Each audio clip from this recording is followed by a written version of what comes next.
Good morning সবাইকে। সবাই কেমন আছেন? আলহামদুলিল্লাহ আমি ভালো আছি। আজ আমি সারাদিন কি করি তারই ছোট্ট একটি ব্লগ আপনাদের সাথে শেয়ার করব। ঘুম থেকে উঠে আমি আমার বিছানাটা গুছিয়ে নিয়েছি, তারপর ফ্রেশ হয়ে ব্রেকফাস্ট করার জন্য টেবিল এসেছি। দেখি আম্মু আজ খুদের ভাত রান্না করেছে, তার সাথে ছিল 4 রকমের ভর্তা, আলু ভর্তা, শুটকি ভর্তা, কালিজিরা ভর্তা, ধনিয়া পাতা ভর্তা।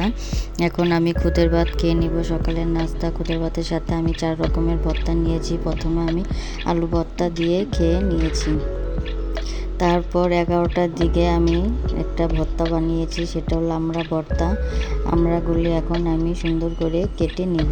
কেটে দেখেন কত সুন্দর কেটে নিয়েছি। কেটে নেওয়ার পর এখন আমি এটাকে সুন্দর করে ভর্তা বানাবো। ভর্তার জন্য আমি এখানে শুকনো মরিচের গুঁড়া, বিট লবণ, সাদা লবণ, পরে হচ্ছে গিয়ে এখানে আমি সরিষার একটা মিক্স কিনে পাওয়া যায়, সেটা আমি নিয়েছি। নিয়ে এখন সুন্দর করে মাখিয়ে নিয়েছি, মাখিয়ে খেয়েছি। তারপর দুপুরে লাঞ্চ হিসাবে ছিল গরুর মাংস, সাথে ছিল সালাদ, তারপর ছিল আমার পছন্দের শুটকি ভর্তা এবং ছিল ভুনা খিচুড়ি। এখন আমি ভুনা খিচুড়ির সাথে একটা লেবু, অল্প পরিমাণ ভর্তা নিয়েছি, তারপর সালাদ নিয়েছি। এখন আমি ফার্স্টে ভর্তা দিয়ে খেয়ে গরুর মাংস নিয়েছি, সাথে অনেকটুকু ঝোল নিয়েছি, একটা বড় হাড্ডি নিয়েছি, 1 পিস আলু নিয়েছি।